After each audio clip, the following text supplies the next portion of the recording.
So Made So Bad with Doc McKinney in Toronto, wrote it with my girl Myrna, and actually it was an idea that was started for the weekend, and we like finished it up, took the little tidbit that was there and finished it. And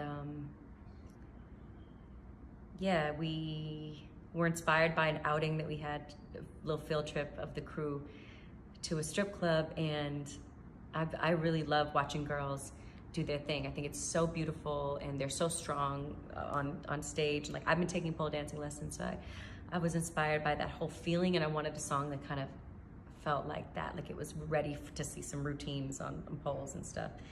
And the song is also about like making a premeditated decision, basically, to do something devious. And it's like that dark sensuality that pulses through the song.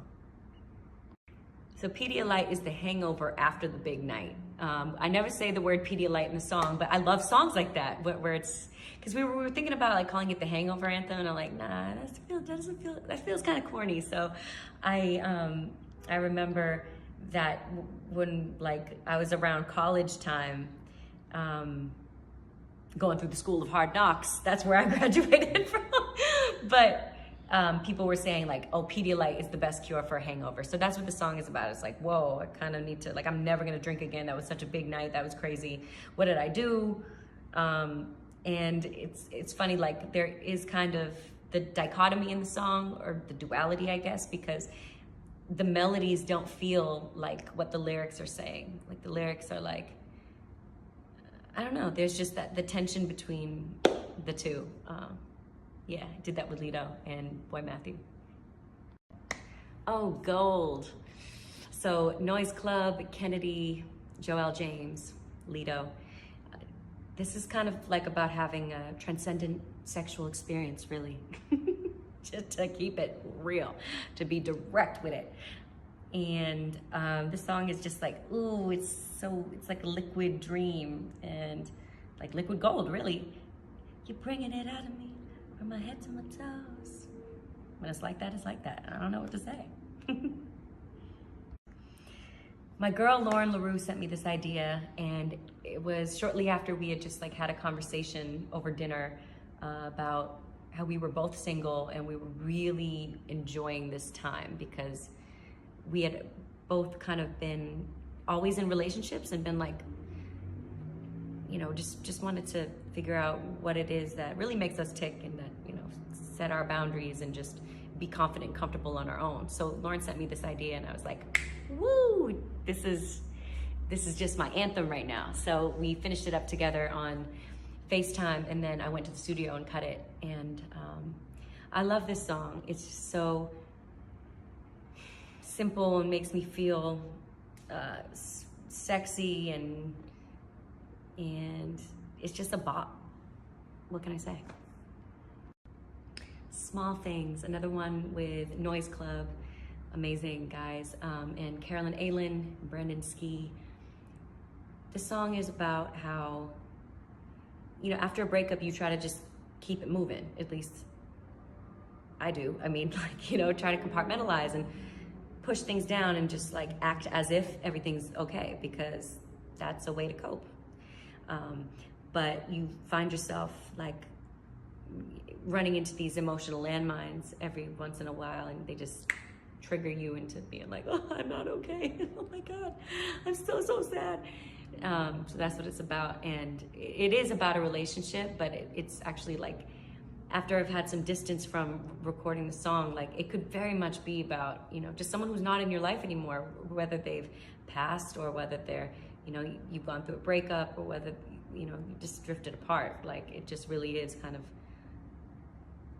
just those feelings welling up and just being triggered by something small. Lonely Hearts, another one with Doc McKinney and Lowell. It's a hard name to say, but I wrote it with my girl Lowell from Toronto. And this is kind of an extension of like Man, you know, but getting a little bit less into the like bravado and like, yeah, I'm cool, look at me, and more being like, it's not always easy to be alone. It's not always like ideal, and it's uncomfortable sometimes to have to sit with yourself. But at the end of the day, I've been on both sides of heartbreak, and I know that I need to be alone right now because I'm like, you know, I'm wrestling my insecurities and just trying to find myself, pretty much. To find yourself, sometimes you have to lose yourself. So it's an uncomfortable process, but that's what Lonely Hearts is about. Just saying, I'm choosing self-preservation and introspection over anything toxic that isn't really totally worth my while. Okay, Think About You is the first song that I ever made with Lito, and it was also the first time that we ever met. And I just came into the studio like, "Rah!" Woo! And the song kind of came out because I was just so in my feelings that day. I couldn't stop thinking about how I had like sabotaged a relationship, and I just couldn't forgive myself.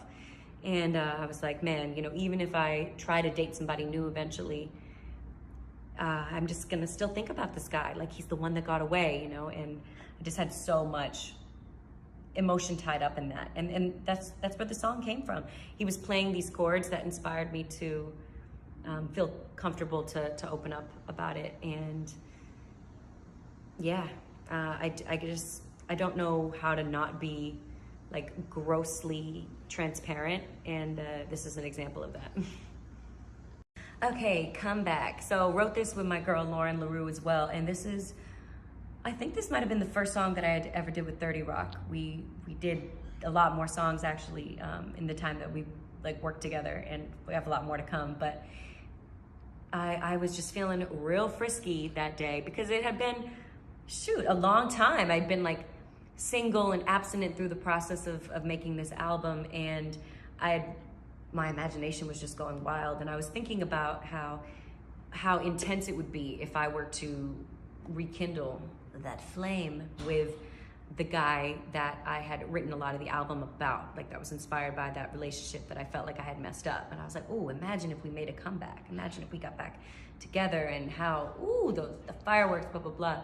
So that's what the song was about. And I was just talking my shit pretty much. And then I sent it to Tory Lanez. I felt like he would be a perfect fit if this was gonna be turned into a duet. And as I sent it to him, and he was like, oh, I'm definitely the guy for this. And I was like, bet, I knew it. And he sent back his verse, and I was like, did you just kill me on my own song? Like, did you just totally up the ante? And he did. Don't Talk Me Down. I wrote this with one of my best friends, Nat Dunn, and Lito produced it. And we wrote it at, what's that called? Shangri-La at Rick Rubin's place in Malibu. So that was such a magical experience, being in that studio and sitting down at that piano. And it was kind of like my final song to this person that I had been in an on again, off again relationship with for a long time. And I just realized that I had to stand up and be like, I can't do this back and forth anymore. I know that I'm responsible for a lot of the back and forth, but we always end up coming, you know, back, and one of us, and please don't tell me I'm wrong for feeling the way that I feel. Like, I don't think we're meant to be together. And don't gaslight me, kind of, is what the song is saying. But at the end, I do have a line where I'm like, don't talk me down, don't fill my head with doubt, blah, blah, blah, blah, blah, because I might take you back. Because I'm still human, you know, and I'm still,